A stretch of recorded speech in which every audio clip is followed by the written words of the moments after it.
អានេះមុនហ្នឹងឲ្យអាវ៉ានោះសុំរៀបរាប់ប្រពៃណីទំនៀមទម្លាប់ការរបស់ខ្មែរយើងហ្នឹងបញ្ជាក់ម្ដងទៀតថារំដាប់ពិធីនៅធ្វើតាមព្រាហ្មណ៍នៃសាសនាព្រាហ្មណ៍នេះទាំងអស់ព្រោះអត់មានទាក់ទងពុទ្ធសាសនាទេបើឥឡូវនេះញោមញាតយល់កាន់តែច្រើនមាននិមន្តប្រសង់មកសូត្របរិត្តហើយនិមន្តប្រសង់មកឲ្យអាវ៉ាទៀតវិញមានខ្លះគេនិមន្តប្រសង់ទៅទទួលផ្អិតទៀតទៅទទួលផ្អិតខ្លះគេមុន4-10អង្គខ្លះ20អង្គខ្លះ60អង្គខ្លះដល់100គេអ្នកមានសមាធិគេមុនប្រសង់ទៅទទួលផ្អិតទាញមានពុទ្ធសាសនាចូលមកច្រើនសួរតែខុសទេឯនិមន្តប្រសង់មកប្រទានអាវ៉ាមកទទួលផ្ទាត់ក្នុងវិធីការថាអត់មានអីខុសទេសម្រាប់ពុទ្ធសាសនាជាការមួយដែលល្អប្រសើរបំផុតពេលដែលជាការឲ្យអាវ៉ាហ្នឹងគឺជាពុទ្ធដីការបស់ព្រះសម្មាសម្ពុទ្ធដែលលោកសម្ដែងនៅក្នុងគម្ពីរបត្រៃបិដកក្នុងគម្ពីរបដិកវៈបសុតនបិដកបដិកវៈហ្នឹងនិយាយអំពីធ្វើសង្គ្រោះគ្នារវាងដល់គ្នានឹងតិតងនឹងតាំងពីម៉ែឪសង្គ្រោះកូនប្រុសស្រីស្រង់ពោះម៉ែឪស្វាមីភរិយាសង្គ្រោះគ្នាទៅវិញទៅមកយ៉ាងវាទាក់ទងក្នុងកិរិយាដែលជួយគ្នានៅក្នុងគម្ពីរពុទ្ធសាសនានេះប៉ុន្តែយើងមិនដែលបានរៀនពុទ្ធសាសនាមានទៅដឹងអីអវាទដ៏ល្អរបស់ព្រះសម្មាសម្ពុទ្ធអត់ដឹងសោះក៏កាន់ពុទ្ធសាសនាអត់ដឹងវាថ្នាក់វាស្ទើរជំនាញនៅក្នុងសាសនាព្រាហ្មណ៍តាំងពីមុនមកដល់ហើយតែមកកាន់ពុទ្ធសាសនាអត់បានរៀនសូត្រពាក្យទូលមានព្រានបដៅរបស់ពុទ្ធទេអានឹងសំជំរាបយ៉ាងបើឡើយជាបន្តទៅទៀតនឹងសំលើកនៅសង្ឃហធម៌ដែលព្រះសម្មាសម្ពុទ្ធទ្រង់សម្ដែងហើយទុកឲ្យស្វាមីភរិយានេះចេះជួយគ្នាទៅវិញទៅមកបាលីថាសង្ឃហៈមានថាសង្គ្រោះប្រែនិយាយជាខ្មែរសុទ្ធតែជួយគ្នាទៅវិញទៅមកសង្ឃហៈនោះបាលីប្រែខ្មែរថាឲ្យជួយទៅវិញទៅមករវាងអ្នកពីរនាក់ហ្នឹងព្រះអង្គទ្រង់សម្ដែងថាស្វាមីនេះក៏បីជួយដល់ប្រពន្ធរបស់ខ្លួននឹង5យ៉ាងធ្វើតែត្រូវសង្គ្រោះប្រពន្ធប្រពន្ធនឹងត្រូវសង្គ្រោះដល់ប្តីវិញ5យ៉ាងដូចគ្នាដែរខាងដើមលើកធ្វើសង្គ្រោះរបស់ប្តីមកសម្ដែងប្រាប់ដើម្បីឲ្យចងចាំនៅសង្ឃៈធម៌ហ្នឹងហើយក៏ប្រព្រឹត្តបដិបត្តិអនុវត្តសម្រាប់ខ្លួនជាប្តីទៅលើភរិយាក្នុងមួយជីវិតសង្គ្រោះទី1ត្រូវនិយាយសម្ដីល្អក៏ពីរោះពាក្យផ្អែមទន់ភ្លន់សុភាពរៀបរយទៅកាន់ភរិយារបស់ខ្លួននៅក្នុងមួយជីវិតពាក្យល្អក៏ពីរោះបាលីលោកថាមេធុរវាចាថាផ្អែមសម្ដីផ្អែមដូចទឹកឃ្មុំទី2បយវាចាសម្ដីដែលប្រពន្ធឬប្តីនិយាយទៅកាន់ឲ្យពេញចិត្តនិងចង់ស្ដាប់មិនពេញត្រឹមទេនឹងពាក្យសម្ដីពីរហ្នឹងសម្ដីផ្អែមដូចទឹកឃ្មុំហើយសម្ដីដែលពេញចិត្តគប់ចិត្តអានឹងមួយជីវិតជាប្តីសង្គ្រោះទី2ហាមមិនឲ្យមើលងាយភរិយារបស់ខ្លួនមិនឲ្យមើលងាយប្រពន្ធរបស់ខ្លួនដូចជាខ្ញុំបំរើបាលីថាទាសកម្មករជាខ្ញុំបំរើដោយថោកទាបកិរិយាដែលមើលងាយមាន2បែប2យ៉ាងមួយយ៉ាងប្រើសម្ដីគ្រោតគ្រាតអសរោះទៅកាន់ភរិយាក្នុងពេលណាដែលខ្លួនមិនសប្បាយចិត្តនឹងប្រពន្ធជួនកាលมันក្រឹមតែកំហោកខោខនជាការជេរទៅចោលប្រពន្ធទៀតប្រុសខ្លះនោះខ្លះมันជេរត្រឹមតែប្រពន្ធជេរធ្លាយដល់ទៅម៉ែក្មេងទាំងទៀតអានេះវិញចឹងអានេះកិរិយាមើងងាយហើយអត់មានទេតែបានទេហើយតែទៅឃើញតាណាធ្លាប់ជេរបញ្ចោយាយទៅយកមេរៀនមកជេរប្រពន្ធឯងទៅទៀតទៅយ៉ាត់ណាបានទេហ៎មើលងាយទី2 រកទ្រព្យសម្បត្តិបានហួងឯងថែរក្សាទុកដាក់ខ្លួនឯងអត់ប្រគល់ឲ្យប្រពន្ធរក្សាទេអានឹងមើលងាយធ្ងន់ជាងអីទៀតប៉ុន្តែក្នុងពូជខ្មែរមិនសូវមានទេមកពាត់អ្នកមិនទាន់មានម្នាក់ទេអាប្តីហួងឯងទ្រព្យសម្បត្តិណាជាប្រពៃណីតែរកទ្រព្យសម្បត្តិបានប្តីតែងតែប្រគល់ឲ្យប្រពន្ធគ្រប់គ្រងថែរក្សាទាំងអស់ប្រពន្ធជាមេគ្រួសារជាមេផ្ទះគ្រប់គ្រងទាំងអស់ប៉ុន្តែមានប្រុសមួយនេះវាផ្លែកពីប្រុសគេប្រុសឯងនោះរកទ្រព្យសម្បត្តិបានមិនឲ្យប្រពន្ធរក្សាទេហួងហែងទុកដាក់ក្តោបក្តាំនឹងដៃឯងពេលត្រូវការចាយវាយព្រឹកឡើងទៅផ្សារទៅរកម្ហូបអាហារបើកប្រាក់ឲ្យប្រពន្ធទៅរើទៅព្រឹកឡើងបើកប្រាក់ឲ្យប្រពន្ធកិរិយាបែបហ្នឹងមិនមែនប្រពន្ធទេអានេះខ្ញុំដែលទៅជួលមកបម្រើទេគេទៅជាវាយនេះទៅជួលមនុស្សមកបម្រើគេប្រើទៅទិញអីគេបើកប្រាក់ឲ្យទៅអានឹងមួយធ្ងន់បំផុតស្រីណាមានសំណាងមកបានប្រុសចង់ធ្វើប្តីហ្នឹងទៅភ្នែកជួបបាញ់គាត់ហើយក៏ត្រូវដឹងថាយើងមិនមែនប្រពន្ធនិយាយទេបើប្រពន្ធគេឲ្យថែរក្សាទ្រព្យសម្បត្តិហើយតែដឹងថាយើងជាខ្ញុំបម្រើដែលគេទៅទិញមកបម្រើជួបទេអាហ្នឹងត្រូវដឹងដែរសួរថាម៉េចបានជាប្តីរកទ្រព្យបានមិនឲ្យប្រពន្ធរក្សាបើយើងយកបញ្ញាមកត្រេះរិះរកហេតុផលឃើញតែប្តីអត់ទុកចិត្តប្រពន្ធទេក្រែងប្រពន្ធនឹងបណ្ដោះទ្រព្យសម្បត្តិនៅគេចយកលូតលោបលាក់ឲ្យទៅនរណាយកទៅចាយឲ្យនរណាទេបើទុកចិត្តគេអត់រក្សាអានេះបញ្ញាតែគេរកហេតុផលអញ្ចឹងយើងអត់ទុកចិត្តប្រពន្ធវាប្រពន្ធនឹងទៀតមកជាតិនេះមានសេរីសុខស្ដីទេទៅណាមកណាជាមួយស្ត្រីប្រពន្ធគេឯងគេមានទ្រព្យគេមានប្រាក់កាន់ពេញដៃឯងទៅអត់មានចឹងអត់មានទិញទួយឃើញទេគឺគ្មានសិទ្ធិជាសេរីអីជាប្រពន្ធគេនឹងពេញសិទ្ធិជាភរិយាគេអត់មានស្មើខ្ញុំគេអានឹងមើលងាយធ្ងន់ណាស់បើអញ្ចឹងជៀសវាងកុំឲ្យចូលក្នុងលក្ខណៈហ្នឹងព្រោះយើងមើលដល់ពូជខ្មែរយើងអត់ជាពិសេសម៉ែឪយើងហ្នឹងឃើញស្រាប់ឬក៏ឲ្យយើងរងទ្រព្យបានដែរឲ្យម៉ែរក្សាទេទុកដាក់ខ្លួនឯងមិនមែនទេពូជខ្មែរគេថាបានប្តីរកបានឲ្យទៅប្រពន្ធសំបីអ្នកដតីណាត្រូវការខ្ចីទ្រព្យសម្បត្តិអីទៅរកទ្រព្យតែមិនជួបនឹងប្រពន្ធអត់បើគាត់ជាអត់បើទៅជួបប្តីអត់អានេះជារឿងពេញទៅជួបប្តីរកទ្រព្យសម្បត្តិប្តីតែនិយាយទាំងបងអើយប្អូនអើយខ្ញុំតែអត់ដឹងអីទេរឿងប្រកាសឲ្យចាំជួបនឹងអ្នកផ្ទះជួបនឹងម៉ែគេទៅជួបប្រពន្ធខ្ញុំគេច្រានទៅឲ្យទៅប្រពន្ធអានេះសេចក្តីពិជាទៅជួបប្តីអត់បានន័យទៅសម្បត្តិនៅលើប្រពន្ធទាំងអស់បើចឹងក្នុងលក្ខណៈពីរនេះកុំឲ្យមានអីសោះសម្រាប់យើងប្តីណាមកសម្ដីអាក្រក់ទៅកាន់ប្រពន្ធនឹងមួយបានទ្រព្យសម្បត្តិយកមកហួងឯងក្តោបស្ដាប់រសារខ្លួនឯងហ្នឹងមិនត្រូវមានទេទី3ហាមផ្ដាច់ធ្វើម៉េចឲ្យចិត្តយើងនឹងស្មោះត្រង់នឹងភរិយាហ្នឹងបើយើងកុំឲ្យបែកងាករេទៅលើស្ត្រីដទៃក្នុងច្បាប់លោកហាមថាមិនឲ្យយើងសម្លឹងមើលស្ត្រីរូបនារីជុំវិញខ្លួនយើងទេយើងឈរកន្លែងណាលើផែនដីទៅនោះទុកជាចំណុចសូន្យថាមកជុំខ្លួនយើងគឺមកជុំផែនដីណាមិនឲ្យមើលរូបស្ត្រីមកជុំខ្លួនទេតែបើសិនជាយើងមើលត្រូវយើងគិតថា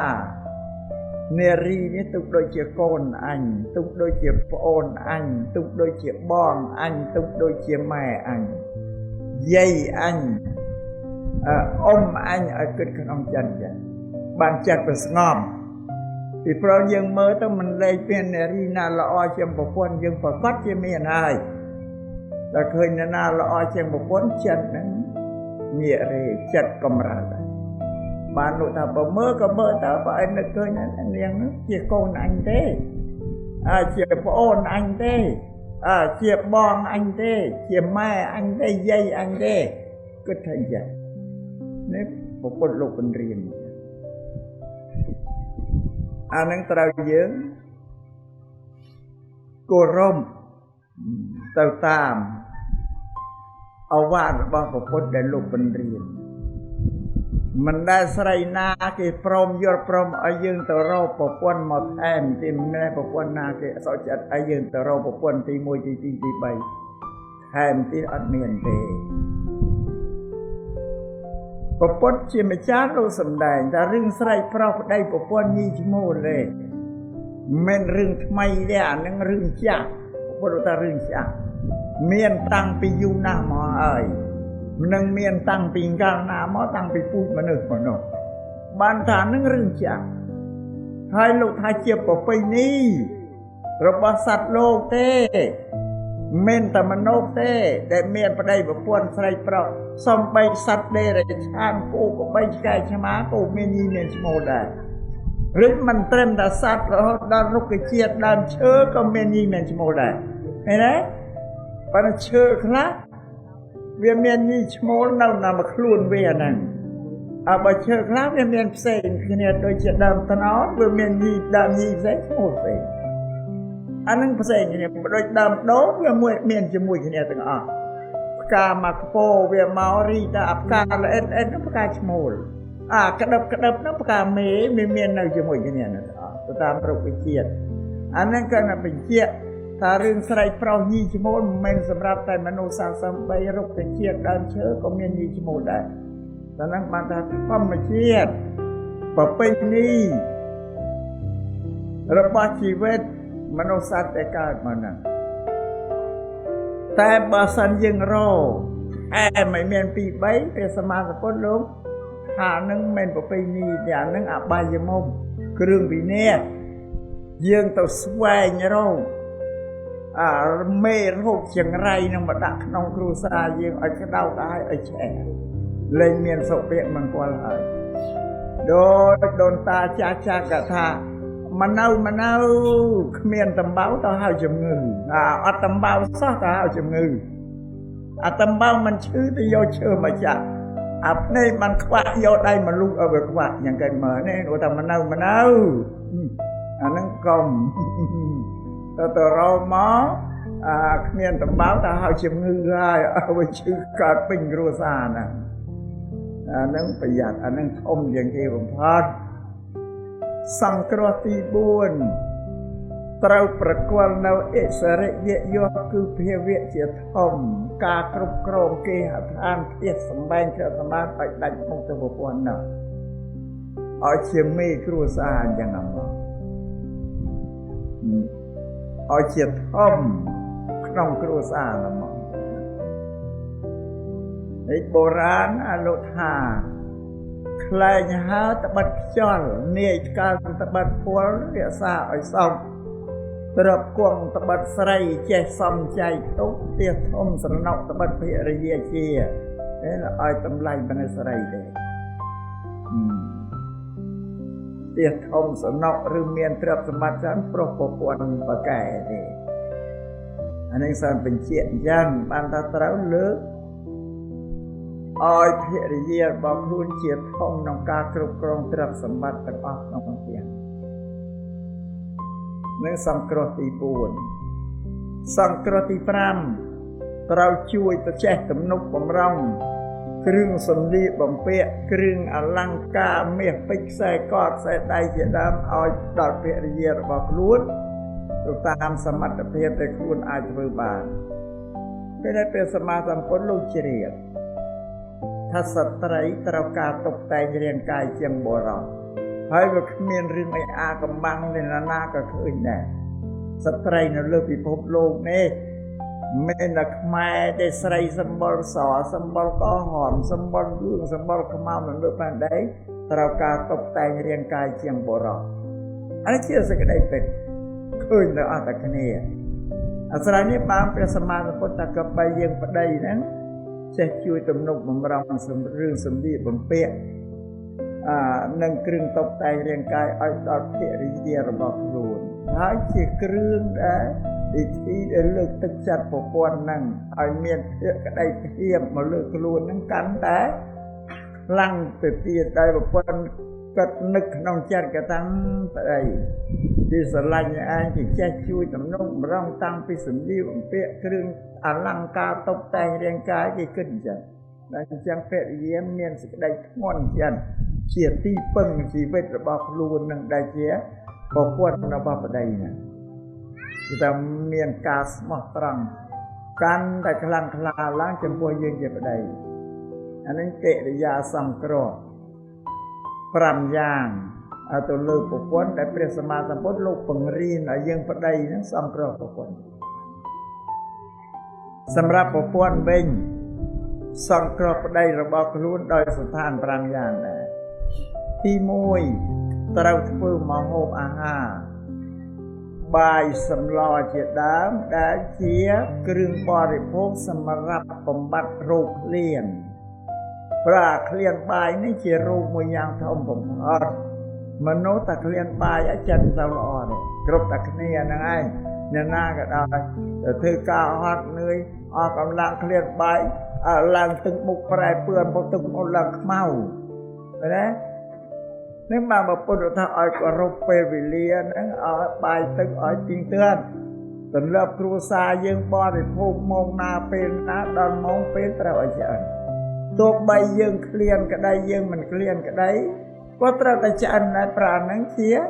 ការងារដែលយើងសង្គ្រោះសេចក្តីស្រេកឃ្លានរបស់ប្តីដែលកើតឡើងនោះអាហ្នឹងប្រពន្ធលោក5អញ្ចឹងឲ្យយើងគោរពឲ្យទៀងទាត់កុំឲ្យពេលណាយើងឃ្លានយើងដាំទៅណាយើងពេលណាំទាំងហ្នឹងអត់ទៅដាំតែបណ្ដែតបណ្ដោយឲ្យហួសម៉ោងហួសពេលវេលាដែលមកពីធ្វើការវិញឃ្លានញើសពោះទៅបើឆ្នាំងបាយអត់ចង្ក្រានគ្មានភ្លើងមិននឹកឃ្លានមកអកើតទោសៈ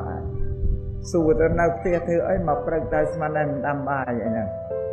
ប្រពន្ធឆ្លើយវិញមិនសូវល្អតែជេរចោលជេរឡើងជេរចោលឡើងឆ្លោះគ្នាយើងក៏ទៅផ្ទះឈាមមាត់ឈាមច្រមុះទៅទៀតហើយជួនកាលក៏ឆ្លោះគ្នាបាក់មេឃដែរហើយទៀងដោយសារប្រពន្ធមិនគោរពក្នុងការធ្វើម្ហូបអាហារហ្នឹងបាទហ្នឹងរោគខ្លាំងណាស់ណាជំងឺខ្លាំងណាស់អាឃ្លានហ្នឹងណាហើយយើងអត់ដឹងទេបើប្រពន្ធថាសាច់រោគឃ្លានជារោគយ៉ាងក្រៃលែងសម្រាប់មនុស្សវាអារោគនេះអត់ជាទេមានបាយមានសម្លជាថ្នាំសម្រាប់ទៅសង្កត់កុំឲ្យវាឃ្លានណាឃ្លានជារោគយើងគិតមើលមួយថ្ងៃលេបថ្នាំប្រមាណដងបំបត្តិឃ្លានព្រលឹមឡើងម្ដងមានគុយទាវមានបបរអីទៅអានោះថ្នាំមកទៅបង្ក្រាបអាហ្នឹងបានតែ2 3ម៉ោងដល់ម៉ោងមកដល់អានឹងរើឡើងទៀតឲ្យលេបថ្នាំនឹងម្ដងទៀតបាន3 4ម៉ោងម៉ោង5 6ល្ងាចរើម្ដងទៀតឲ្យលេបថ្នាំនឹងម្ដងទៀតគេតែលេបម្ដងបាន3 4ម៉ោងទេតែយើងអត់យល់ទេអាហ្នឹងអាហ្នឹងគ្រប់មកណាវារវល់ណាអាលេបបំបត្តិរោគឃ្លានឯងមួយថ្ងៃលេប3 ដងក្នុងមួយខែ30ថ្ងៃ3 ដង30ថ្ងៃប្រហែលដងពីក្នុងមួយឆ្នាំ365ថ្ងៃហ្នឹង3 ដងគុណទៅប្រមាណវាជាបើអាយុ70 80ប្លាយហ្នឹង70 80ប្លាយឆ្នាំលេប្រមាណដងទៅយើងគិតមើលវាមិនពាន់ឡើយណាអាហ្នឹងរោគធំណាស់អញ្ចឹងត្រូវគោរពមកពេលវេលាបាយទឹកឲ្យទៀងទាត់ប៉ុន្តែបើប្រពន្ធអត់មានការងារក្រៅផ្ទះទេជាមេផ្ទះម៉ែចង្ក្រានម៉ែឆ្នាំងអាហ្នឹងបានយើងប្រកាន់បានអញ្ចឹងបើប្រពន្ធមានការងារក្រៅផ្ទះដែរអត់ប្រកាន់បានទេយើងសម្រួលទៅមានការផ្ទះរៀងខ្លួនអានេះនិយាយតែណាអត់មានការខាងក្រៅប្រពន្ធសង្គ្រោះទី2ថែរក្សាទ្រព្យសម្បត្តិដែលប្តីរកបានមកឲ្យត្រូវទទួលយកមកយកទៅថែរក្សាទុកដាក់ឲ្យគង់វង្សថិតទេក្នុងទ្រព្យសម្បត្តិនោះកុំឲ្យចាយវាខ្ជះខ្ជាយរាយមេយតែបានទេចាយមិនខ្លាចអស់ហ្នឹងណាអាហ្នឹងបានទេអាហ្នឹងត្រូវអញ្ចឹងត្រូវថែរក្សាឲ្យគង់វង្សមកគាត់មកយើងមិនមែនរកមកត្រាប់តែបរិភោគណា ចាយប្រើប្រាស់ខុសពីម្ហូបអាហារច្រើនណាស់អានឹងបានតែគេថែរក្សាឲ្យគង់វង្សកុំឲ្យខ្លាចមិនអស់ណាចឹងដែរចាយខ្លាចវាមិនអស់ហ្នឹងទៅហើយថែរក្សាឲ្យគង់វង្សមាត់គាត់ល្អកុំឲ្យខ្ជិះខ្ជាយលោកហាមលោកញាថាអ្នកបួសអេតក្រេតច្បាប់អ្នកបួសអត់ក្រេតចាស់អត់ប្រព្រឹត្តខ្សត់ច្រើនប្រមាថភរិយាភ័យផាយចាយវាយអេតខ្នាតហ្នឹងពុពារសត្វសាទបដៅក្របានអ្នក3 4ហ្នឹងពិបាកណាស់អ្នកប្រាជ្ញថាលោកសង្ឃអ្នកបួសហើយក៏អត់មានវិន័យទេមិនគោរពវិន័យវិញមនុស្សចាស់អាយុ60 70ហើយมันប្រព្រឹត្តតាមវ័យនៅតែប៉ឡែដល់ស្រាពៀលាសបឹងពេញភូមិវិញអីគេចាស់អត់ប្រព្រឹត្តហ្នឹងបើចាស់គេប្រព្រឹត្តប៉ុណ្ណឹងគេទៅសុំសិលប្រសាសិលអីក៏ចាស់ប្រព្រឹត្តហើយចាស់អាយុ70ប្លាយនៅសវឹងប៉ឡែដល់ដួលពេញតែភូមិហ្នឹងណានឹងចាស់អត់ប្រព្រឹត្តយ៉ាមនុស្សដែលក្រក់ខ្សត់មកពីវាប៉ះពេលវាមិនទៅការងារអីទេបណ្ដែតបណ្ដោយថាអត់ខ្សត់ច្រើនប្រមាថវិភាគរយាភ័យផាយចាយវាយអត់ខ្នាតចាយពេញខ្លែងវាមិនអស់នៅបង្ខំចាយអស់វិរយាភ័យផាយចាយវាយអត់ខ្នាតពពាលសតសាទបដៅក្របានមនុស្សពាលងងបដៅបានតែមនុស្ស4 5នាក់នេះនៅក្នុងតម្រាតែក្នុងនោះមានភរិយាភ័យផាយមួយដែរប្រយ័ត្ននឹងថែរក្សាទ្រព្យសម្បត្តិឲ្យគង់វង្សបើមានជនណាមករកខ្ចីទ្រព្យសម្បត្តិអីយើងដឹងថាមនុស្សនោះវាមិនល្អទេតែខ្ចីទៅវាមិនសមទេមិនឲ្យទេរកឧបាយដោះស្រាយនឹងវាទៅកុំឲ្យទ្រព្យទៅវាតែបើជនណាដែលយើងគិតថាមនុស្សល្អឲ្យទៅគេសងវិញគេមករកខ្ចីចាំប្រាប់ប្តីឲ្យដឹងសិនថាមានមីនេះអ៊ំនោះបងមកខ្ចីខ្វះបាក់មកខ្ចីគួរឲ្យមិនឲ្យតែប្រាប់ប្តីសិនបើប្តីគេព្រមព្រៀងក៏ឲ្យយ៉ាងរិញមានអាជនមកក្រុមទីមនុស្សមកពូទៀតដឹងថាវាខិលខូចផលឡែដែរដឹងថានឹងឲ្យខ្ចីទៅវាមិនសមតែប៉ាជិះបានត្រូវតែឲ្យទោះតែជននោះណាជននោះប្អូនយើងបងយើងសាច់ញាតិយើងខាងប្តីខាងយើងណាអានេះខានបានត្រូវតែឲ្យប៉ុន្តែបើវាខ្ចី$1000ទៅចុះឲ្យវាត្រឹមតែ200ឯងបាន300បានយើងមានអបាយដោះដែរប្រាប់តែយើងកំពុងតែខ្វះខាតទេដែរបើលើប្អូនឯងបង100ហើយខានវាមិនកើតទេយើងជួយ200ទៅចុះ300ទៅចុះបុរាណគេថាសុខចិត្តឲ្យវាបងតិចកុំឲ្យបងច្រើនបើយើងឲ្យ1000ទៅតាមវិជ័យទៅចោលហើយវាមិនសមទេបើយើងឲ្យ200 300ទៅប៉ុន្តែឲ្យនឹងមិនឲ្យខ្ចីទេប្រាប់ថាបងឲ្យបងជួយប្អូនឯងមិនបាច់សងឲ្យវាខាតប៉ុណ្ណឹងទៅចោលតែបើដូចទិញកុំឲ្យវា100ទៀតអានឹងជាឧបាយឃើញទេលោកបាទអរិយបើទៅឃើញចំបានមាសបានប្រាក់អីគ្រឿងតុបតែងរាងកាយហ្នឹងទៅឃើញអីជាងខ្សែកទាំងហូកវលអីពេញចាន់កុំឲ្យតិចប្រាប់ប្តីទៅតែឡើយទៅឃើញខ្សែកខ្សែដៃអីពេញចិត្តចង់បានប្រាប់ប្តីសិនដល់កុំទៅឃើញអីទៅទិញតែមិនប្រាប់ប្តីនេះយើងឈ្មោះតែយើងនឹងមើលងាយប្តីមិនគោរពប្រទ្រព្យសម្បត្តិរទាំងអស់គ្នាតែធ្វើអីត្រូវប្រាប់សិនអីប្រុសខ្មែរងាយទេបើតាមអាត្មាពិនិត្យមើលយាយតាអាពូតាស្អីអីទៅចាស់មុនហ្នឹងងាយទេព្រោះប្រាក់នៅក្នុងយាយទាំងអស់ទៅហើយចង់បានអីតែប្រាប់ទៅក៏មិនដែលថាទេនៅទិញទៅអានេះគេឈ្មោះថាការគោរពធ្វើម៉េចឲ្យតែយើងជាប្រពន្ធល្អដែលប្តីពេញចិត្តឲ្យទៅក៏មិនដែលអាំចង់បានអីក៏គាត់ឲ្យដែរបើឲ្យតែគោរពប្រាប់សិនដល់បានហើយហ្នឹងយ៉ាងប៉ុន្តែជួនកាលប្តីខ្លះប្រពន្ធ5បងអើយឬពុកអើយខ្ញុំចង់បានខ្សែដៃតែអីប្រាប់ទិញប្ ប្តីថាទៅជួយតែគ្រឿងបែកក្បាលណែចានហ្នឹងបែកក្បាលដល់ពាក្យទៅដើរទៅដាច់ពីស្រុកគេទេចោលໄວបែកក្បាលយកបាត់ប្តីថាជួយតែគ្រឿងបែកក្បាលណែបានថាកណាថាទេណាទិញណាតែទិញយ៉ាងកំណត់ថាទេមានហ្នឹងចានិយាយពីការរក្សាទ្រព្យ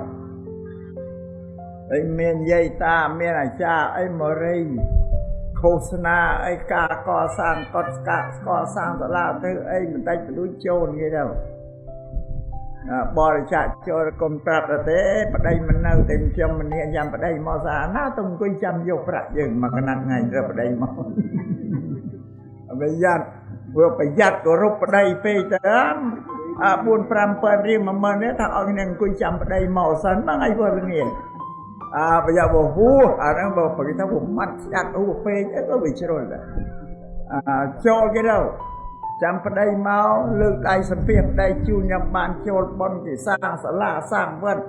ផ្លូវថ្នល់មន្ទីរពេទ្យសូមអនុមោទនាត្រេកអរទទួលបន់មកអាហ្នឹងអញ្ចឹងតែប្រាប់ឲ្យច្បាស់តែជាការប្រព័ន្ធកន្លងអញ្ចឹង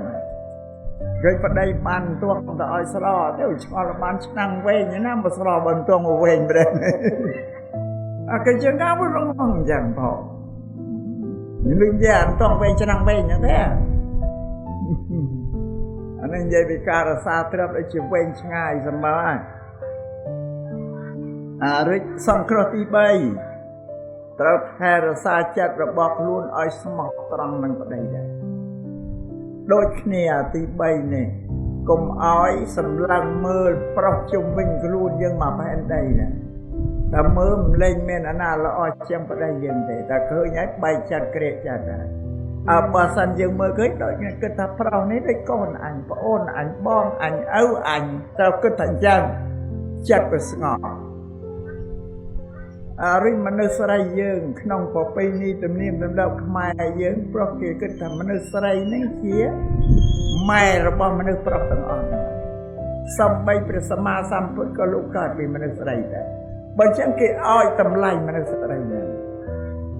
ឲ្យថែរក្សាអត្តភាពរបស់ខ្លួនឲ្យបានល្អប្រសើរប្រពៃណី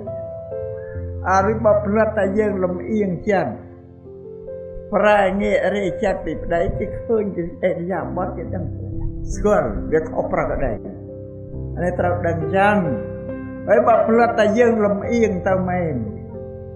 គ្រាន់តែសម្ដីគេយកមកសង្កត់យើងនិយាយថាយើងនឹងក៏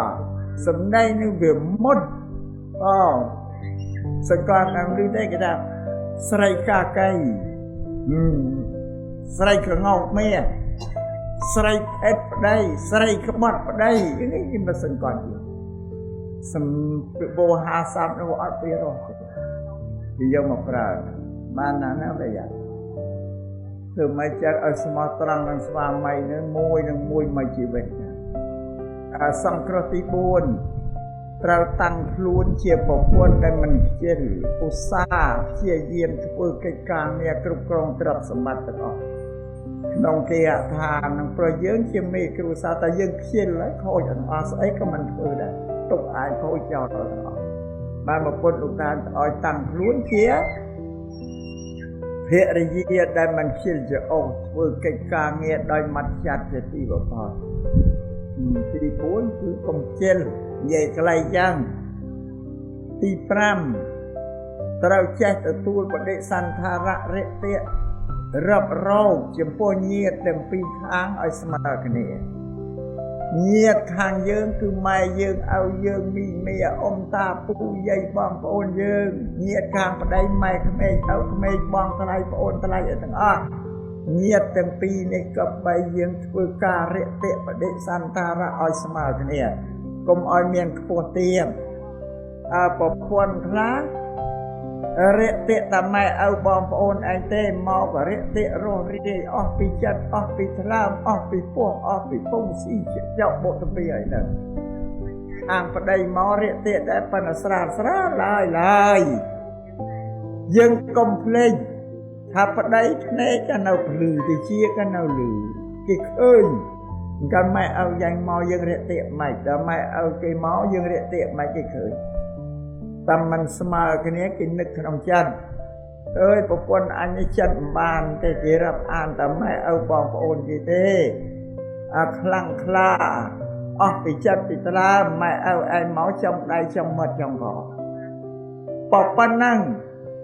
ប្តីថ្នាំងថ្នាក់ចិត្តហើយគេថាមានការថ្នាំងថ្នាក់ក្នុងចិត្តនឹងមិនសប្បាយចិត្តប៉ុន្តែនិយាយអត់កើតទេតែនិយាយឆ្លោះគ្នាតែនិយាយថាហើយឯងនេះម៉ែឪឯងមករៀកទីអស់ពីមាត់ពីកម៉ែឪខ្ញុំមក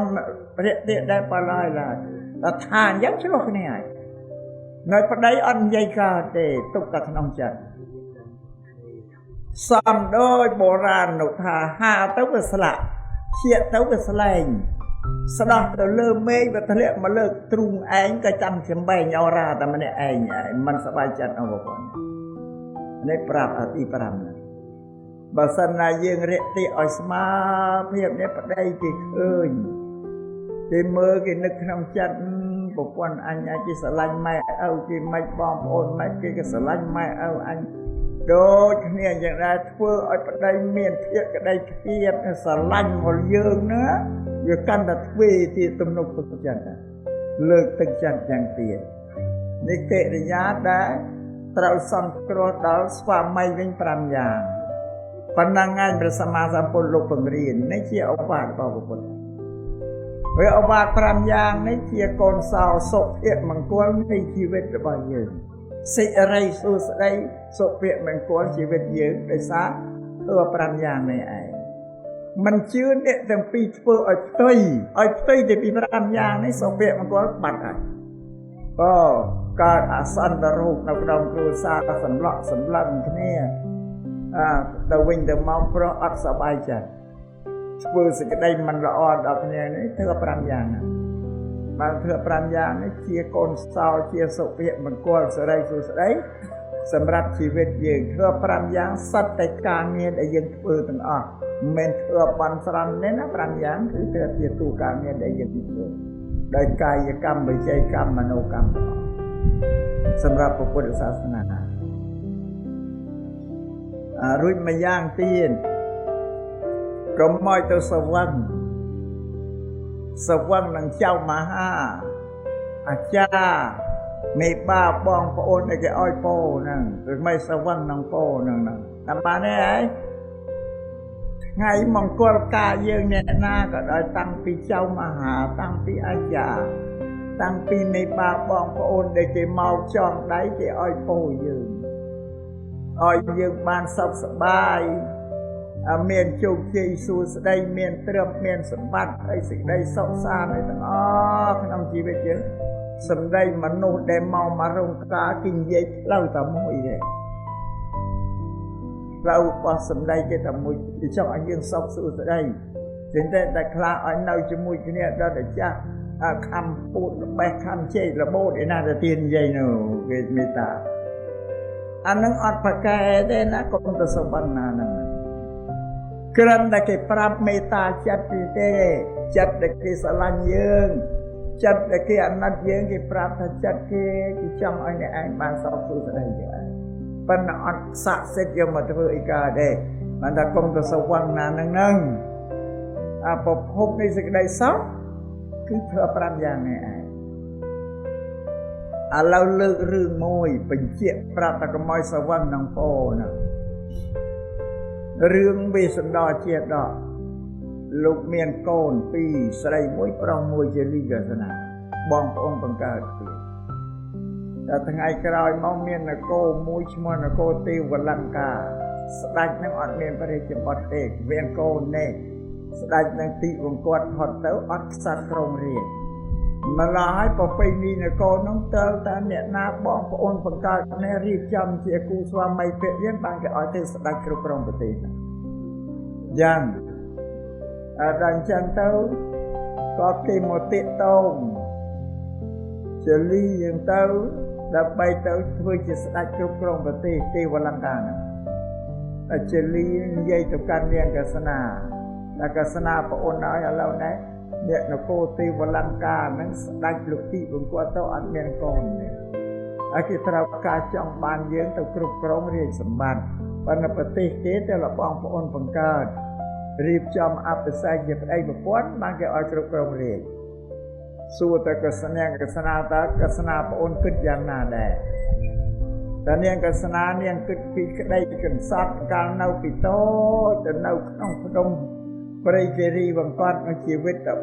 4អពវោបៃតាមួយពវោមេតាក្នុងខ្លួនឯងបងប្អូនបង្កើតនៅកណ្ដាលព្រៃ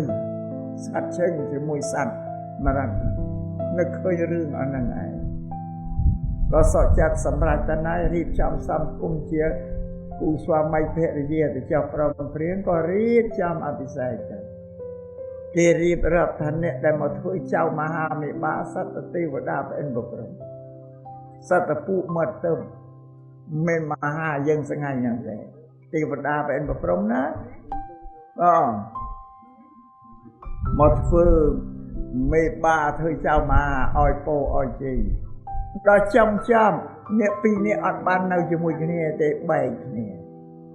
សួរថាបែកគ្នារឿងអីតែរឿងជាលីនឹងចិត្តមិនស្មោះនឹងប្រពន្ធ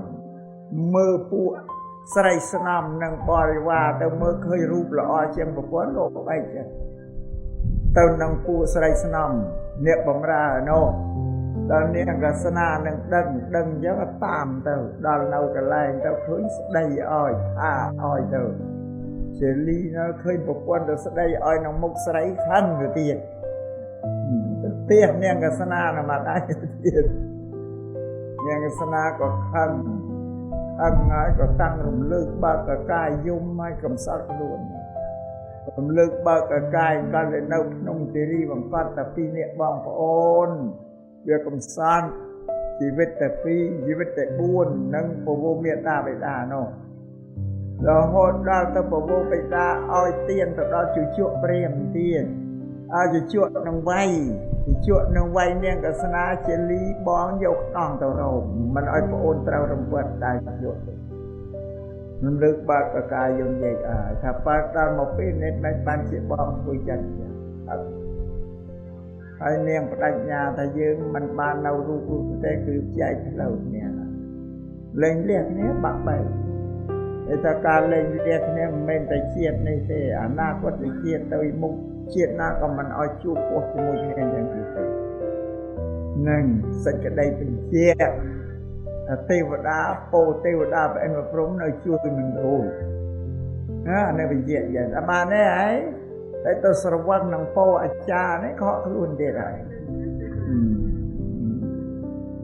បើធ្វើ5យ៉ាងមិននេះបានប្រកាសច្បាស់លាស់មកឲ្យតែគោរពបានសុភមង្គលបើនិយាយនេះឧបសង្កិច្ចទៅលើចៅមហាច្រើនណាស់បើកាធៀបព្រាបទេតែបានទេហើយកុំឲ្យស្រវឹងអាចារ្យមហាខ្លួនក៏កើតបានធានារ៉ាប់រងដែរតែយើងតែចេះតែយល់ខុសមិនជឿសួរក៏ទៅឲ្យក៏ឆ្លើយថាលោកមហាអើយលោកមហាតាំងប្រទេសមហាមកទៅរៀបចំនៅទីប្រមាណគូហើយបានប្រមាណគូទៅហើយសួរក៏អញ្ចឹងហើយសួរថាដែលលោកមហាចាំមកទៅរៀបឲ្យនឹងអ្នកអនុសុខសប្បាយអាយុវែងរស់ស៊ីកើតមានតែមិនដែលបាក់បែកបាក់មេដែរទាំងសួរថាបើកើត5ដល់អើយមកដូចតែគ្នាអាណាសោកក៏សោកអាណាទុកក៏ទុកក៏មិនទៅនេះទេអានេះកើតកាន់តែដឹកនាំកម្មវិធីទេតែបានហើយការធ្វើកម្មវិធីឲ្យសោកទុកនៅលើខ្លួនឯងបើនឹងប៉ុណ្ណឹងឯងលើកឧទាហរណ៍ច្បាស់លើហើយគេត្រូវសង្ឃឹមលើខ្លួនឯងគ្មានសង្ឃឹមទៅលើពោណាគេឲ្យហ្នឹងទេឲ្យតែពីរនាក់ចេះសង្គ្រោះគ្នាសុភមង្គលកើតមានហើយនៅយ៉ាងទៀតព្រះអង្គសម្ដែងថាសង្ឃៈធ្វើ5យ៉ាងទុកដូចជារបងធម្មតាផ្ទះយើងភូមិត្រូវមានរបងបោះជុំវិញដើម្បីការពារសត្វគោក្របីកុំឲ្យវាចូលមកបំផ្លាញដំណាំក្នុងភូមិយើងនោះយ៉ាងណាមិញធ្វើ5យ៉ាងនេះការពារសត្រូវពីខាងក្រៅកុំឲ្យមកប៉ះពាល់ឲ្យបាក់មេដែរទៀតនោះអានេះសំជ្រាបអញ្ចឹងឥឡូវការអយវានសម្រាប់គូស្វាមីភរិយានេះ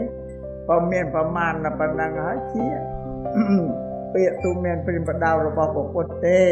អាត្មាក្រិនតែនាំយកពាក្យព្រះពុទ្ធដែលនៅក្នុងគម្ពីរត្រៃបិដកមកប្រាប់ទេយល់ទេហើយអានឹងសូមឲ្យទាំងពីរនាក់នេះអនុវត្តប បដិបត្តិធ្វើ5យ៉ាងឲ្យបានរវាងគ្នានេះសុភមង្គលសិរីសួស្តីដែលអ្នកត្រូវការចង់បាននឹងកើតមានដល់អ្នកបើយើងធ្វើយ៉ាងហ្នឹងមិនមែនលក្ខណៈភរិយាតែខ្ញុំដែលយើងជួបមកបម្រើយើងច្បាស់មកនឹងសម្ជាកិរិយាមើលងាយមែនពីសួរថាមិនបានប្តីរកទ្រព្យបានមិនអោយប្រពន្ធទុកដាក់យើងពិចារណាយកបញ្ញាពិចារណារកហេតុផលថាមកពីប្តីមិនទុកចិត្តប្រពន្ធក្រែងប្រពន្ធមិនទៀងត្រង់ខ្លួនរួចកិច្ចកែប្រវែទ្រព្យសម្បត្តិយកទៅណាមកណាប៉ុន្តែជារឿងដែលអាក្រក់បំផុតសម្រាប់ជីវិតប្តីប្រពន្ធគឺទៅយ៉ាងបើសិនអាត្មាជាប្រពន្ធអត់នៅទេណាសំលៀទៅទៅជាមួយម៉ែវិញជើបប្តីគេមិនទុកចិត្តយើងណាហ៎បានកិរិយាទាំងពីរនេះមិនត្រូវមានតែសម្រាប់សង្គមខ្មែរមានតិចតួចណាស់ក្នុង100 200មិនតាន់មានមួយទេប្តីបែបហ្នឹងណាអ្នកអាត្មាក៏និយាយរៀបហើយណាអាត្មាក៏មិនទាន់ជឿថាគូស្វាមីភរិយាថ្មីនឹងប្រព្រឹត្តបែបដូចប៉ុន្តែក្នុងអវាទគឺត្រូវតែបញ្យល់យ៉ាងណាមកដូចតកូលគ្រួសារខ្មែរយើងតាំងពីចដូនចតាមកទ្រព្យសម្បត្តិនៅតែនឹងប្រពន្ធនៅទាំងអស់យើងអត់មានតែចឹងអ្នកអាត្មាសូមជម្រាបចឹងនេះកិរិយាសង្គ្រោះទី2អាត្មាបញ្ជាក់ថាបើអាត្មាជាប្រពន្ធគេបើប្តីគេសុំលាថាបងអើយសុំលាទៅវិញនៅជាមួយម៉ែវិញដូចជាមានសេរីភាពចឹងនេះកិរិយាសង្គ្រោះទី3ត្រូវថែរក្សាចិត្តខ្លួនឲ្យស្មោះត្រឹមត្រង់នឹងភរិយាហ្នឹងបងក្នុងមួយជីវិតគិតថាយើងរំអានតែភរិយាស្ត្រីមួយដែលមានដាបេដាបានរៀបចំផ្សំគុំឲ្យថ្ងៃនេះពុំមានទាំងព្រៀងលៀនចាស់ទុំចិត្តឆ្ងាយក្នុងស្រុកក្នុងភូមិមានទាំងប្រសង់អីមកផងបានថាឲ្យស្មោះត្រឹមត្រង់ប៉ុនកុំឲ្យបែកបាក់ងាករេទៅលើស្ត្រីដទៃ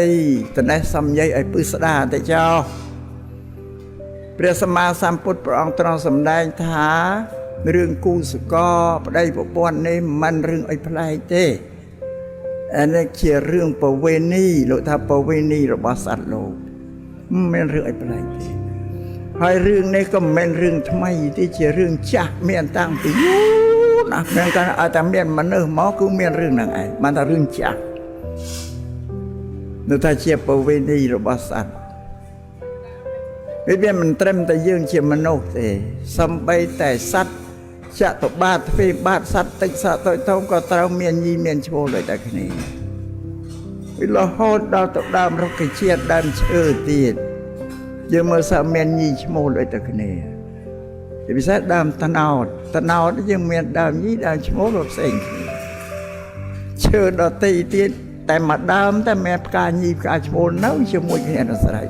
ឧទាហរណ៍ដូចជាពោតដូចជាដែរផ្កាឈ្មោះអាខាងលើផ្កាញីស្នៀតខាងក្រោមកែសខាងលើជំរុះមកប៉ះជាតិគ្នានឹងអាចកើតជាក្របពូជក្របឡើងហ្នឹងបើញោមញាតមិនជឿទេកាលណាពូតចេញផ្កាទៅកាច់លើចោលអាក្រោមមកទៅមានក្របមួយអានេះវិញចឹងអាត្មាសូមបញ្ជាក់ថានឹងធម្មជាតិដែលផ្ដល់មកវាអត់មានរឿងអីប្លែកទេសម្រាប់សត្វលោកតែបើសិនណាជាមានលើសពីមួយណា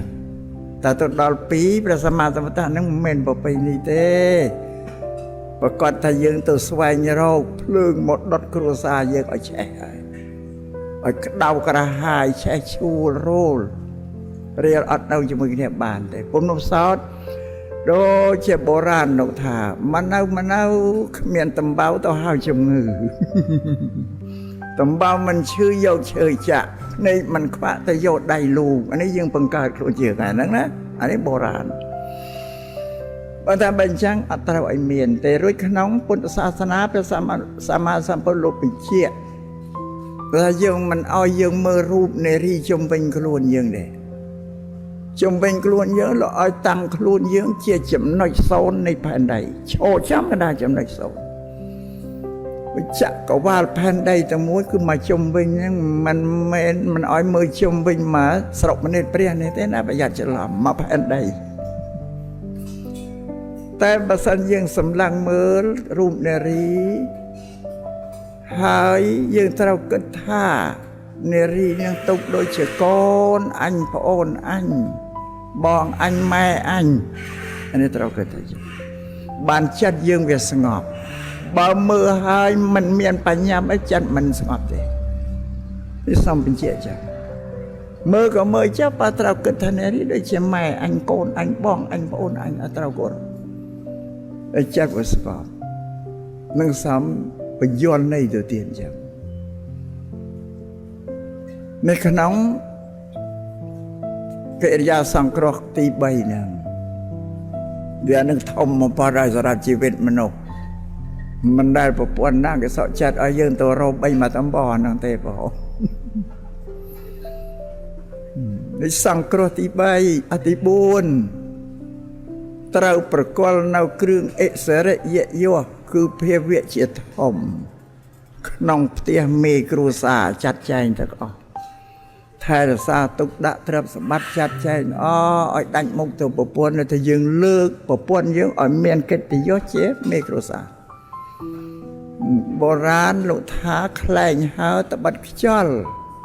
នាយថ្កើងតបិតពលរក្សាឲ្យសោកទ្រព្យគង់តបិតស្រីចេះសំចៃទុកផ្ទះធំស្រណុកតបិតភរិយាជាឲ្យតម្លៃប្រាប់ខ្លែងបើមានខ្យល់មិនដែលទៅលើមេឃរួចទេពលដែលថ្កើនាយដែលថ្កើងបនអស័កទៅសាពលខាងក្រោមទេថែរក្សាមានរបៀបរៀបរយសម្ដាប់ធ្នាប់ទៅល្អមានកិត្តិយសដល់ពលរួចទ្រព្យសម្បត្តិដែលគង់វង្សមានដោយសារស្ត្រីមេផ្ទះហ្នឹងឯងអ្នកថែរក្សារៀបចំម្យ៉ាងទៀតបុរាណថាអ្នកចេះរកមិនស្មើអ្នកចេះទុកទេរត់ទៅសើអ្នកទុកឲ្យតម្លៃអ្នកទុកបើអ្នករកមកបានមួយថ្ងៃប្រមាណរទេសក៏ដោយបើអ្នកទុកមិនចេះទុកក៏ដែរមានសល់ដែរបងឲ្យតម្លៃអ្នកទុកអ្នកណាថាគឺភរិយានឹងឯងបានយើងត្រូវឲ្យកិត្តិយសលើកឲ្យជាមេគ្រួសារកិត្តឆ្លះវាំងវៃចាត់ចែងប្រកល់ឲ្យគាត់ទៅបើសិនថាជាងការកើតវិនៅខ្វះខាតយកដល់ជួយជាងអល់បង្ហាញការខ្វះខាតប្រមនុស្សវាមិនអាចឆ្លះវាំងវៃបានគ្រប់ជ្រុងទេសាបានទេហ៎ជំនួយបញ្យល់ទៅយើងធ្វើជា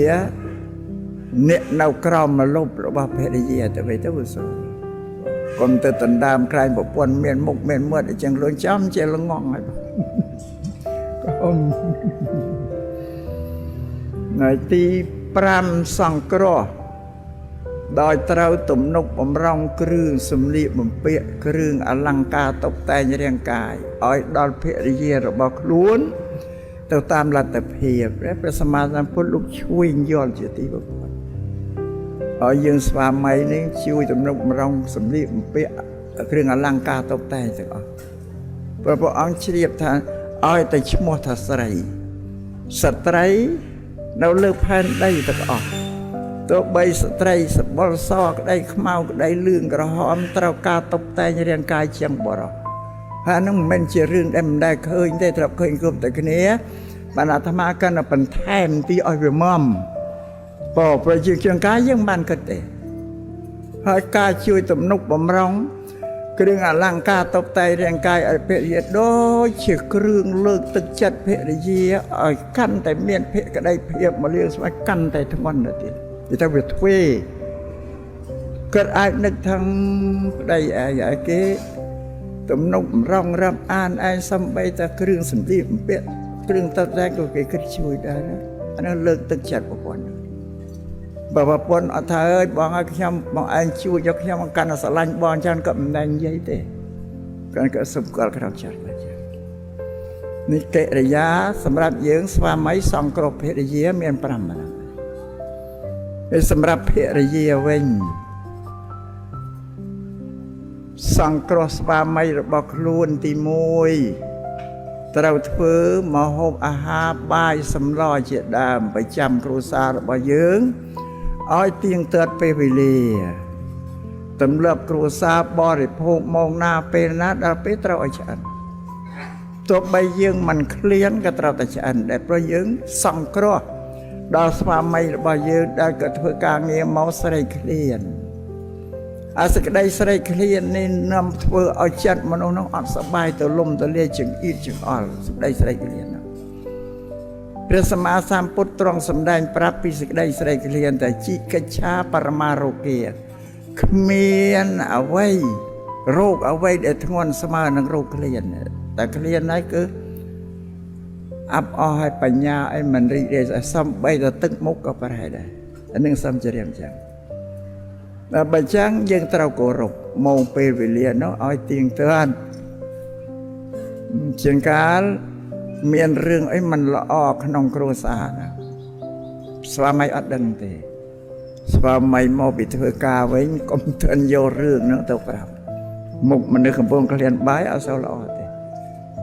ទៅប្រាប់កំពុងក្លៀនមកកើតតងតាំងផ្ទោសៈកើតឡើងក៏ទៅតងតាំងចឹងដួសបាយអីសម្លជូនក៏ភាសាហើយទឹកមុខដែលសាំយើងទៅនិយាយតែយើងទៅនិយាយកុំនិយាយដាច់ម៉ាត់ពេកយើងបង្អពីឲ្យវាទន់ស្រាលទៅអង្គុយជិតគ្នាតែបានទេហ៎និយាយទៅមានរឿងយ៉ាងនេះមួយយកកើតឡើងមួយមិនល្អជម្រាបបោឲ្យដឹងចឹងប្តីបាយឆ្អែតអត់សូវអីទេរីករាយចឹងអាចមានអធិស្ឋានរវាងគ្នានឹងគ្នាទៅបាននេះជាចំណុចមួយត្រូវចាំប៉ុន្តែក្នុងកិរិយាសង្គ្រោះទី1ដែលគោរពម៉ោងពេលវេលាអាហារនឹងឲ្យទៀងទាត់លើកឹងណាតែភរិយាហ្នឹងมันមានកិច្ចការខាងក្រៅទេបានន័យតែភរិយាជាម៉ែចង្ក្រានម៉ែឆ្នាំងឲ្យថែរក្សាក្នុងផ្ទះហ្នឹងអានេះបានយើងកំណត់បានតែបើភរិយាមានការងារខាងក្រៅដែរ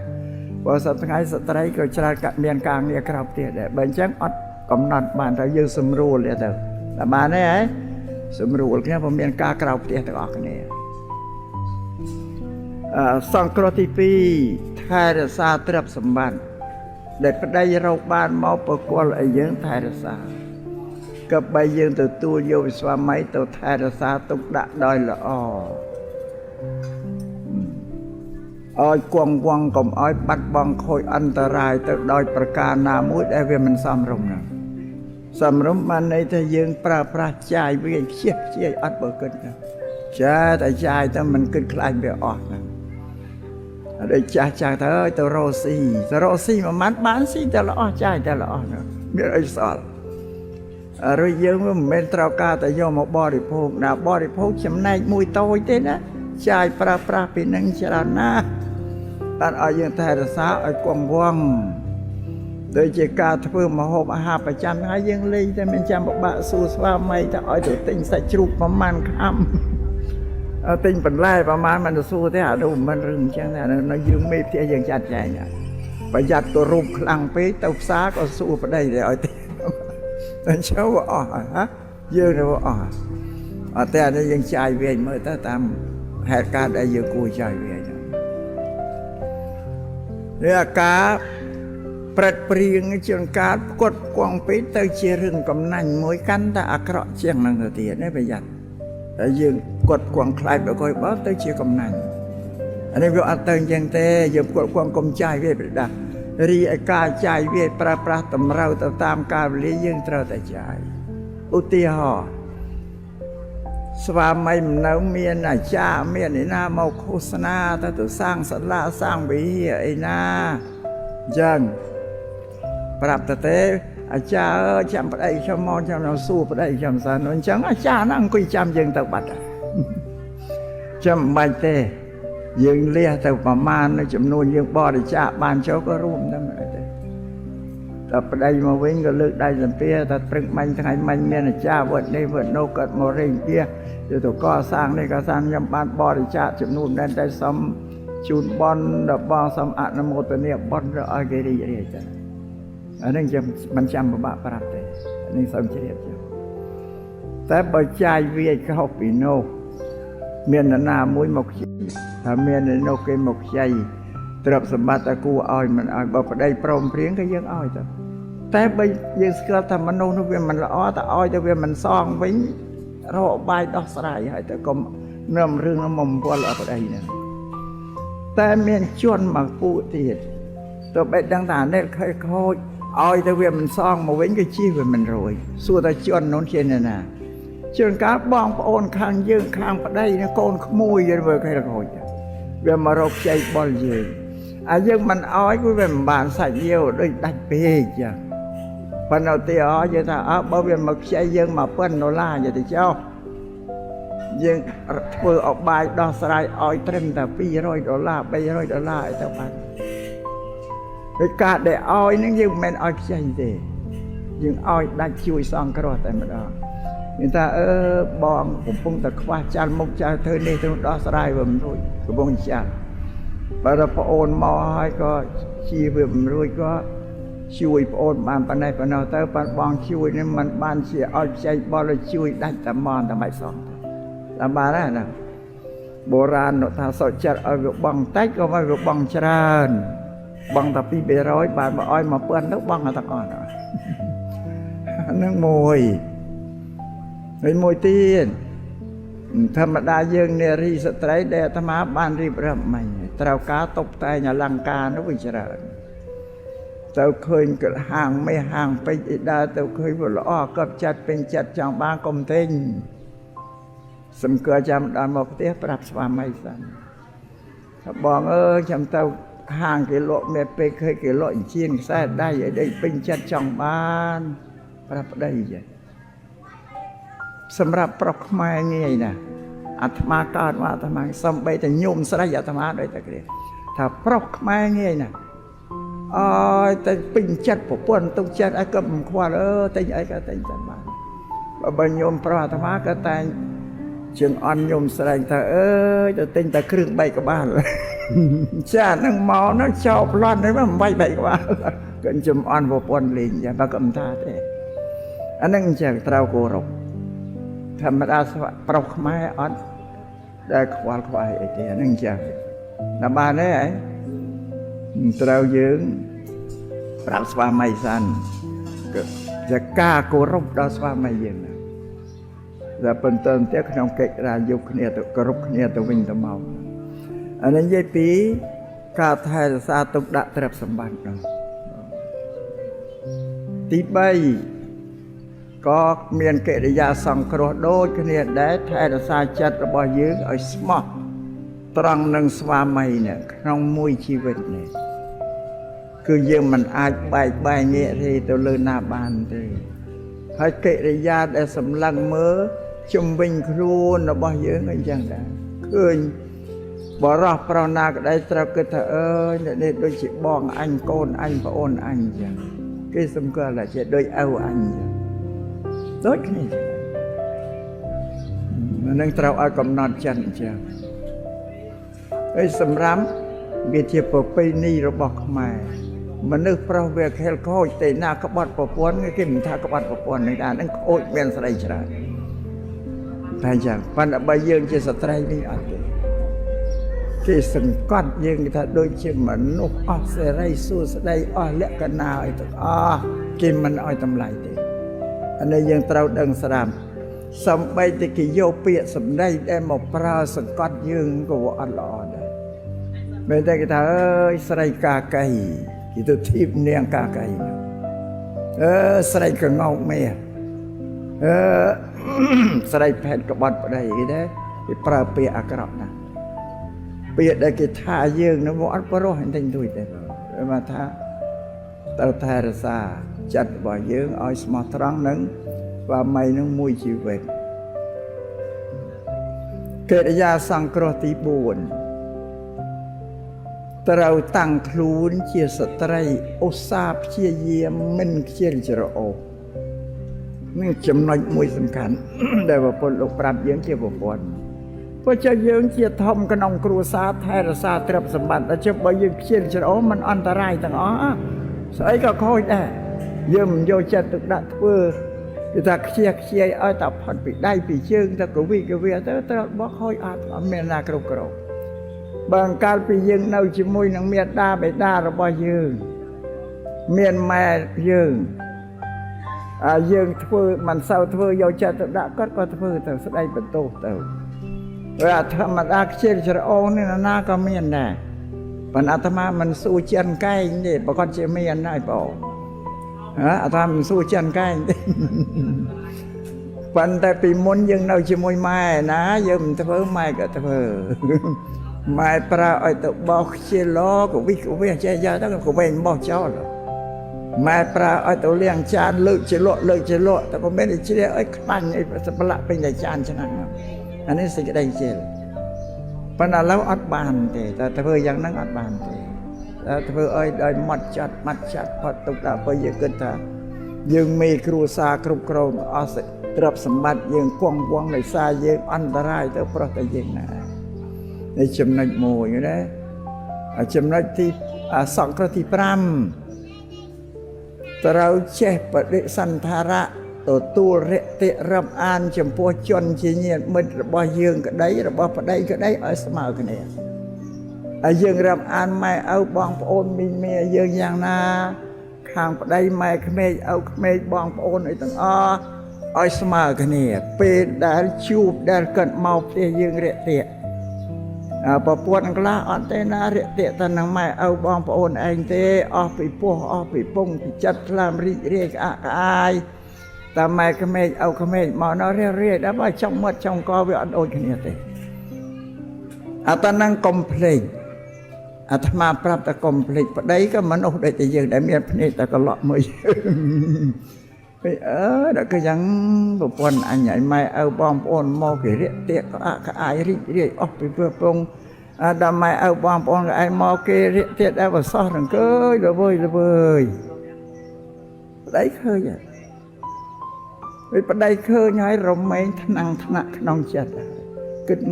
ប្រពន្ធអញគេធ្វើចិត្តគេមិនស្មោះស្មើទេគេរាប់អានតែម៉ែឪគេម៉ែឪឯងគេមិនសូវរាប់អានត្រូវមានចិត្តថ្នាក់ហើយ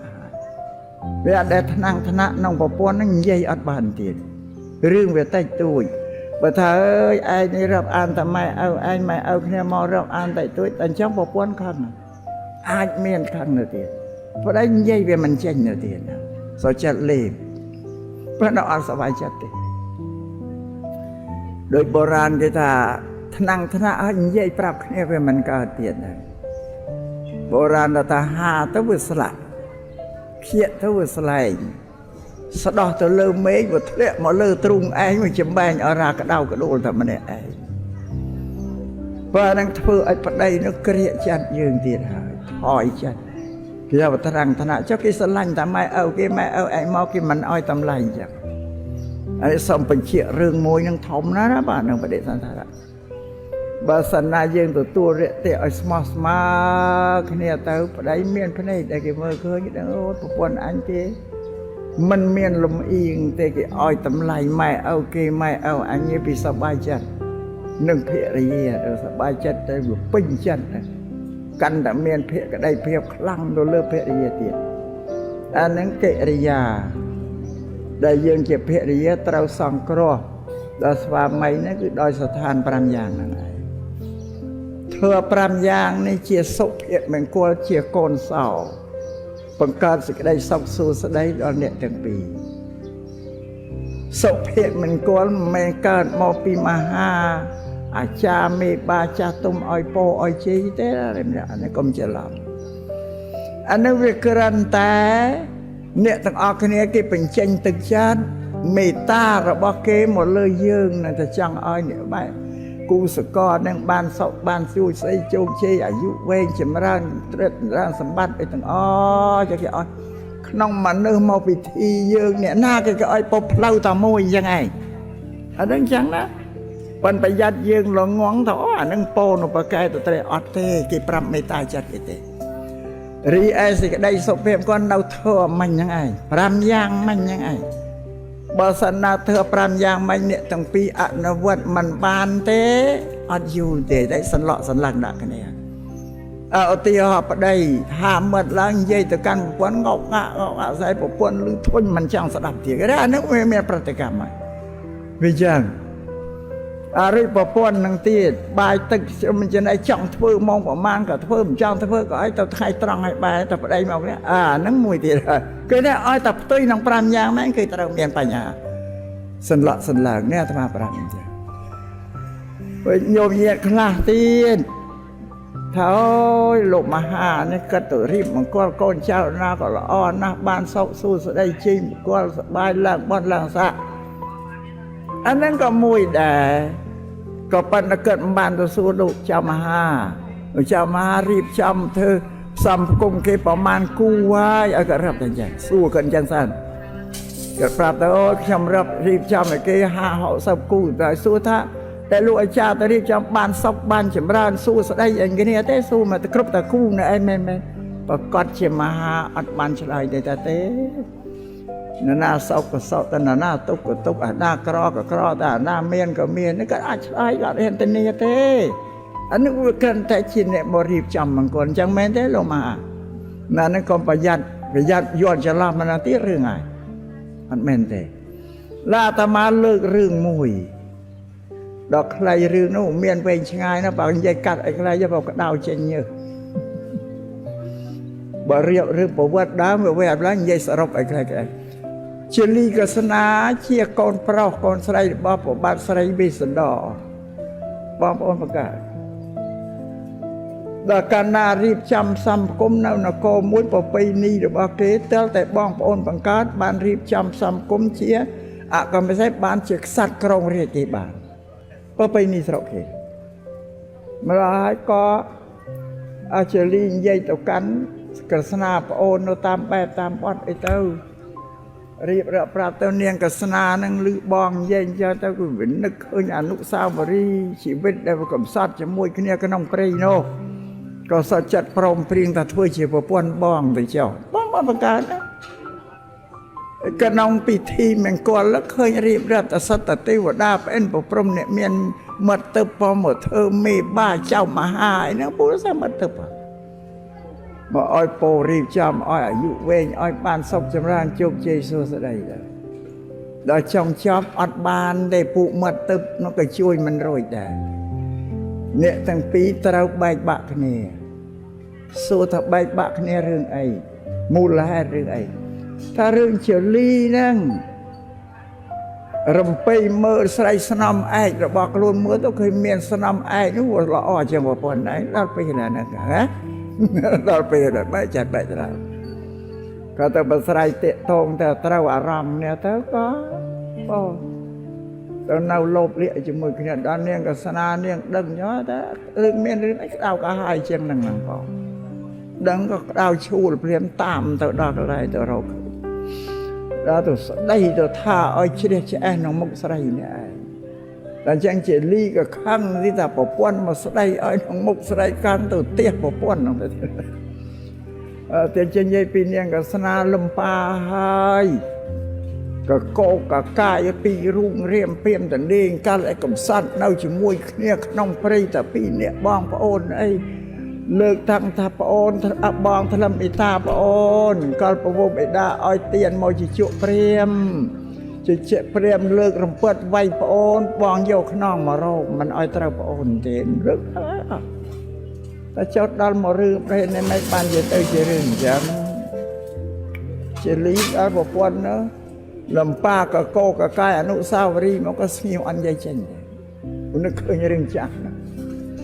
នៅស្ងៀមបាននាងកស្នាថាសំបែកគ្នាហើយអត់មានរូបរងគ្នាវិញបានទេចែករំលែកនេះបាក់បែកគ្នាព្រោះការបាក់បែកនេះមិនមែនតែជាតិនេះទេអនាគតជាតិណាក៏មិនឲ្យកើតរោមផ្ទៃរោមពោះជាមួយគ្នារហូតដល់ពេលនិព្វាននេះនឹងរឿងធំទេណាទេវតាប្អិនប្រព្រំមិត្តទៅផងជឿមិត្តទៅជួយមិនទៅរួយផងណាអាត្មាបញ្ជាក់សេចក្តីណាបើនឹងមកថាអត់មានអីជួយទេបើអនុវត្តទៅតាមសង្កហៈធ្វើ5យ៉ាងប្រកបជាជីវិតនឹងជោគជ័យហើយក្នុងមួយជីវិតនេះអ្នកអាត្មាសូមជម្រាបអញ្ចឹងជាអវាទ6ទៀតសូមផ្ដាំបណ្ដាំចុងក្រោយក៏បណ្ដាំចុងក្រោយបណ្ដាំចុងក្រោយនេះតែក្រែងនៅជាមួយគ្នាយូរទៅថ្ងៃណាមួយវាធៀបមិនសូវស្រួលទៅកើតមោម៉ៅមោហៈកើតឡើងបើវាទៅជាឆ្លោះប្រកែកទៅជែកគ្នានោះបងជែកទៅជែកមកទៅតមិត្តអកទៅក៏ទុំប្រមាណទៅផ្ទះប្រពន្ធអីមកដៃទៅនឹងស្ដាប់បានទេហ៎ ត្រឹមបំបានទៅផ្ទះគេប៉ុន្តែបើផ្ទះក៏ផ្ទះចៅក៏បានជារបូតតែសុំកុំឲ្យដេញគេស្អាបានទេហើយអត់ទេមិនដែរតែបើជូនតែផ្ទះឲ្យដេញគេចេញពីផ្ទះអត់ទេជ្រុលទៅផ្ទះតែមួយដៃបានហើយកុំដេញគេនៅស្ងៀមទៅអរិយប្រពន្ធនោះបើគេមិនដេញទេក៏កុំវិចបង្វិចចោលស្អាបានហើយបើគេមិនបានដេញទេក៏នឹងឲ្យបណ្ដាំចុងក្រោយបណ្ដាំចុងក្រោយរបស់នឹងអាត្មាសូមជម្រាបលោកថាបើយ៉ាងណាឲ្យវានៅតែក្នុងកញ្ជើគឺក្នុងផ្ទះគ្រួសាររបស់យើងវាគង់តែវាបន្តិចទៅតាផ្ទះពេលព្រឹកទៅថ្ងៃល្ងាចអូស្ងប់ទៅបាត់ទៅអញ្ចឹងតោងតាងមុនដំបូងអញ្ចឹងអានេះសំបណ្ដាំចុងក្រោយហើយតែបានទេថ្ងៃណាមួយមកបាំងនៅត្រឹមវាមិនបានថាបើផ្ទះកុំឲ្យដេញគេអ្នកដែលគេមិនដេញកុំពេចបំពេចចុះព្រោះយើងមានសិទ្ធិសេរីភាពប្រព័ន្ធគ្រាបើគិតតាមទៅនៅថាយើងមេគ្រួសារផងចុះរឿងអីត្រូវចោលត្រូវដេញឯងវិញបានត្រូវតែបានទេហ៎តែយើងដេញវិញបានតែបើយើងមេគ្រួសារបើអត់ដេញទេណានាក៏មិនដេញណានាដែលត្រូវនៅឲ្យស្ងប់របស់ហើយរឿងមួយទៀតពោដែលព្រះសម្មាសម្ពុទ្ធលោកសម្ដែងទុកនៅក្នុងគម្ពីរបត្រៃដករឿងហ្នឹងមិនដែលណាយកមកនិយាយទេបើឡើយអាត្មាយកមកនិយាយប្រាប់ទាំងអស់គ្នាឲ្យដឹងអញ្ចឹងសម្រាប់ជីវិតរបស់មនុស្សទុកដែលធំប្រចាំរបស់ជីវិតនោះទូទៅវាមាន4ទុកទី1គឺជាតិទុកជារាទុកជាអធិទុកមរណៈទុក4នឹងមានស្មើគ្នាទាំងអស់តែសម្រាប់ស្ត្រីមានទុក5ទីត្រួតទៅលើ4ធ្ងន់ច្រើនជាងគេទុករបស់ស្ត្រីព្រះសម្មាសម្ពុទ្ធស្ត្រីនឹងមានទុកទី1ពីព្រោះជំងឺប្រចាំខែព្រះអង្គសម្ដែងចំឯងយមណាអាត្មាប្រាប់ត្រង់ទុកទី2ពោពោះទុកទី3ប្រសូតកូនទុកទី4បែកអត់បំរើប្តីទុកទី5បែកចេញពីត្រកូលមេដាបិតាទៅនៅជាមួយនឹងប្តីទេចេញនេះទុក5របស់ស្ត្រីព្រះសម្មាសម្ពុទ្ធសម្ដែងផ្ទាល់យ៉ាងប្រាប់ដល់ទុកស្រីអាត្មាលើកមកជំរាបដល់អ្នកនឹងឲ្យអ្នកគិតពិចារណាបើប្រុសទាំងអស់ជាប្តីបើដឹងទុករបស់ប្រពន្ធប្រហែលជាមានអធិស្ឋានអាណិតអាសូរដល់ស្ត្រីប្រពន្ធមិនហ៊ានធ្វើអីឲ្យក្នុងទេតែក៏បន្ថែមអញ្ចឹងណាស្អាប់បានមិនដូចតែយើងមិនស្រួលដូចតែយើងទេមានទុកច្រើនណាស់ស្ត្រីនេះសូមបញ្ជាក់ប្រាប់ប៉ុណ្ណឹងបើពិចារណាឃើញប្រកាសជាអាណិតស្ត្រីអានឹងជាចុងក្រោយបងអស់បើអញ្ចឹងអវ៉ាតក្នុងឱកាសនេះប៉ុណ្ណឹងចាសូមបញ្ចប់ហ្នឹងចាំមិនតវែងទៅទៀតទេព្រោះត្រូវមានកម្មវិធីអីទៅទៀតក៏មិនសូវមានអីកងែកកងក់វែងទេច្រើនទេលោកមហាហ្នឹងបង